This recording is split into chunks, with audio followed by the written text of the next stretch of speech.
I ask consent to be suspended. Without objection. Mr. President, the Federal Bureau of Investigation is in crisis.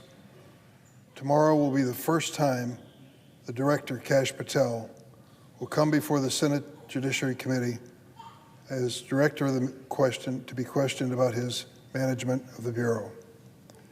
In just the first weeks of this administration, we witnessed the unprecedented and forced removal of dozens of senior FBI officials, decorated career professionals who spent their lives protecting this country from terrorism, espionage, and cyber attacks.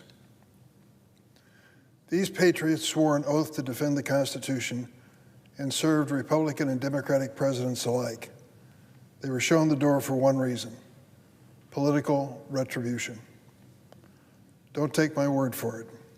Just last week, former acting FBI Director Brian Driscoll filed a federal lawsuit accusing Director Patel and other Trump officials of orchestrating a politically motivated purge of the Federal Bureau of Investigation. Those who are familiar with the history of this agency know that we went to great lengths to depoliticize the ranks of the FBI.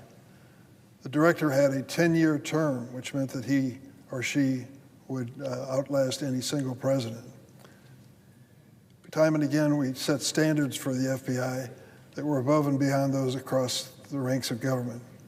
There was a time when an FBI agent had to either have a law degree or a degree in accounting to qualify to be an FBI agent. It was a professional operation.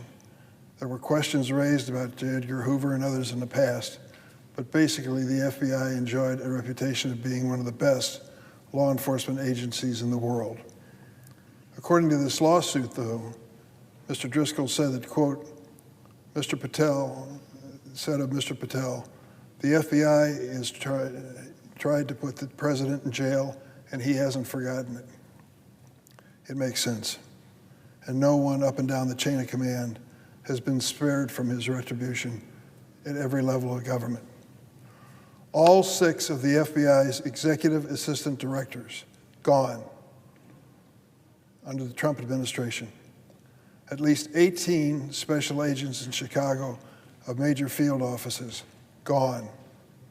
As many as 5,000 nonpartisan career public servants gone. This brain drain at the FBI took place under Patel.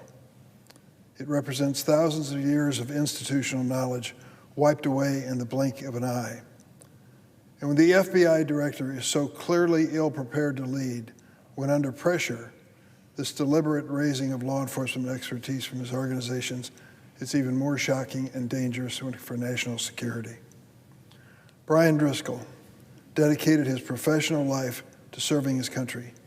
For nearly 2 decades, he held some of the Bureau's most demanding and sensitive assignments, serving on a SWAT team, leading the elite hostage rescue team, and serving as tactical section for the critical independent response group. For his bravery under fire during tactical operations, Mr. Driscoll was awarded both the FBI Medal of Valor, Shield of Bravery, among the highest honors the Bureau can bestow. Mr. Driscoll was forced out after he resisted Patel and the White House's demand that he produce a list of thousands of FBI personnel who worked on investigations related to the January 6th attack on the U.S. Capitol. Keep the record straight in your mind. On January 6th, an insurrectionist mob crashed into this building and drove Congress away at a time when we were actually counting the ballots from the Electoral College to determine the next president. President Trump had rallied these demonstrators down on the mall, and they marched up here, crashed through the windows, beat up on our police, and actually came into the Senate chamber, aping themselves around here, sitting in the chair of the presiding officer. It was a sad, embarrassing day in the history of the United States. I just draw the analogy. If we heard that a mob had crashed through the doors of Parliament in the House of Commons in London, what would we think? Think, my goodness, what's happened to that great country? Well, it happened here. I was an eyewitness to it, as were hundreds of others. driving the senators and the Vice President of the United States, Vice President Pence, from that chair that the presiding officer was sitting in. That was the reality. Over 140 Capitol and DC police were injured in the process. Several gave their lives as a result of it. It was a serious moment. It was an embarrassing moment in our history. And there's an effort now to whitewash it. And the first stop was with the FBI.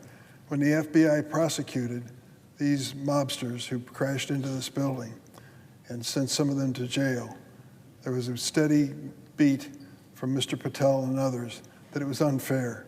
He even went so far as to organize those who had been arrested and prosecuted successfully or pled guilty into a choir. Yes, that's right, a singing group.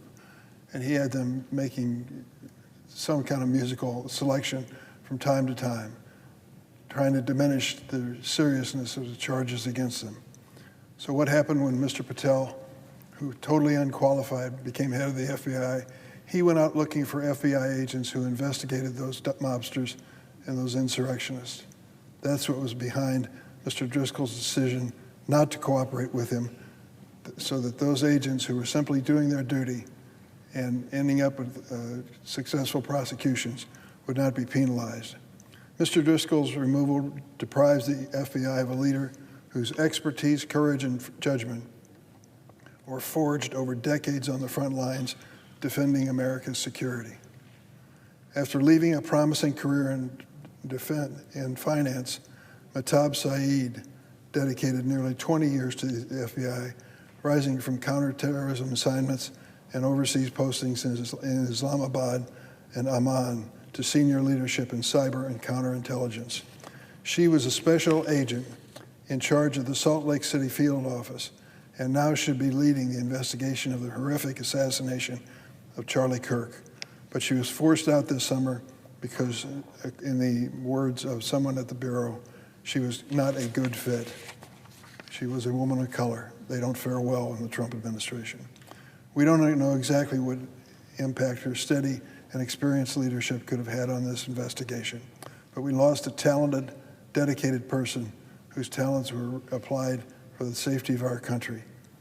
We do know that the person who pushed her out, Director Patel, who will be testifying tomorrow, quickly took to social media and falsely announced that the suspect was in custody. Remember that? Only to be forced to walk back those claims shortly thereafter. At least 8 special agents in charge at the FBI, their top leaders in the field, have been forced into retirement or reassigned to diminished roles. This hollowing out of the FBI creates a danger to the security of this country. These are not mid-level bureaucrats. These men and women oversee hundreds of agents and manage some of the most sensitive and complex investigations in the country. Many of these special agents in charge have spent their careers in counterintelligence and cyber operations, defending this country against hostile foreign powers, espionage, and cyber attacks. Many devoted decades to civil rights enforcement, public corruption, and violent crime investigations, ensuring that state and local enforcement across the country were working closely with seasoned federal law enforcement leaders they could trust. Still others rose from frontline criminal work to lead major field offices. Their backgrounds range from forensic science to counterintelligence, skills not easily replaced and desperately needed. Director Patel's foolhardy decision to force out this leadership within the FBI has hollowed out this important agency. It has cost the Bureau decades of institutional knowledge and diminished its capacity to respond to the greatest threats facing our nation.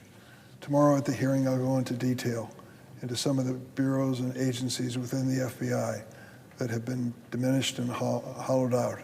And instead, many of the professionals of that agency have been transferred to the president's mass deportation crusade. These dedicated professionals and so many more were fired, forced out, or reassigned to diminished roles because they had the courage to do their jobs, whether that meant investigating the January 6th riot, preventing domestic terrorism, pursuing corruption, or upholding the rule of law. The FBI Agents Association has warned that the Patel-Trump purge of the FBI will, quote, severely weaken the Bureau's ability to protect the country from national security and criminal threats, and ultimately risk setting up the Bureau for failure. At a moment when foreign adversaries are shredding our cyber defenses, when terrorist organizations remain determined to strike, when violent crime continues to threaten our communities, we are losing the very people best equipped to respond. The American people deserve an FBI that is focused on keeping them safe and protecting our Constitution. Instead, what they're getting is an FBI that prioritizes political retribution and the director's social media clout. Tomorrow, I'll press Director Patel on his decisions to weaken the FBI that is designed to protect our American families by forcing out these most experienced public service at the expense of national security and public safety. Mr. President, I yield the floor. Suggest the absence of... The clerk will call the roll. Ms. Alsop-Brooks.